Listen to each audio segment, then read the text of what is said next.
Je vais avoir besoin de 3 pommes de terre que j'ai découpées en petits morceaux. Je vais les faire cuire dans de l'eau. Ensuite, je vais avoir besoin de farine, un demi-oignon haché, une grande cuillère à soupe de persil haché, 3 gousses d'ail que je vais hacher finement. Pour les épices, je vais utiliser une demi-cuillère de curcuma, un peu de sel, un peu de poivre. Le sel et le poivre, c'est selon les goûts. Donc moi, je vais mettre 3 pincées de sel et 3 pincées de poivre.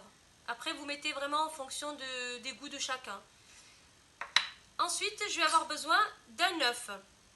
Je vais passer à la préparation de mes pommes de terre pour les cuire et faire une purée. Et je reviens. Voilà, donc là, j'ai fait la purée. J'ai cuit mes pommes de terre, je les ai bien écrasées. Et maintenant, je vais rajouter les oignons hachés. Je rajoute les 3 gousses d'ail hachées. Je vais rajouter le persil haché. Ensuite, je rajoute mes épices, donc le sel, le poivre et le curcuma. Puis, je prends l'œuf.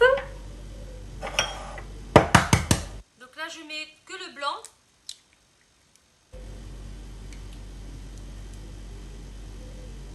Et je garde le jaune. Et je viens mélanger le tout.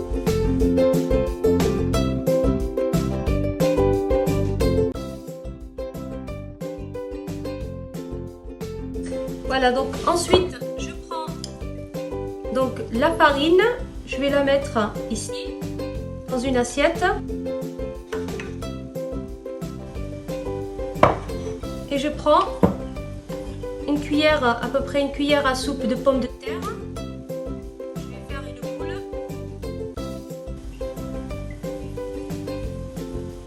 Ensuite je l'aplatis légèrement. Je vais la tremper dans l'œuf battu. Ensuite, je viens la mettre sur la farine.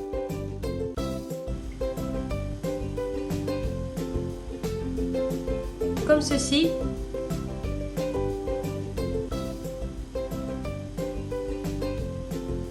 Et je dispose dans une assiette.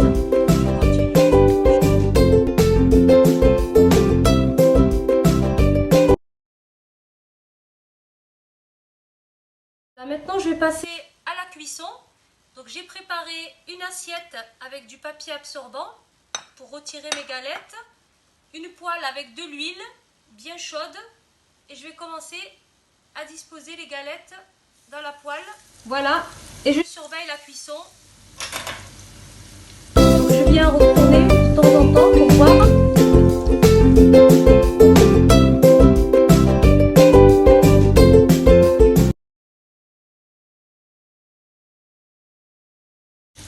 Voilà, je laisse mes galettes dorées sur les deux côtés et je les retire dans le papier, dans l'assiette avec le papier absorbant pour enlever l'excédent de gras. Voilà, donc les galettes sont prêtes. Elles sont vraiment très très bonnes. Vous pouvez les utiliser comme accompagnement pour une viande ou pour accompagner votre soupe par exemple. C'est l'idéal pour un repas du soir. Moi, je les mange avec de la soupe le soir.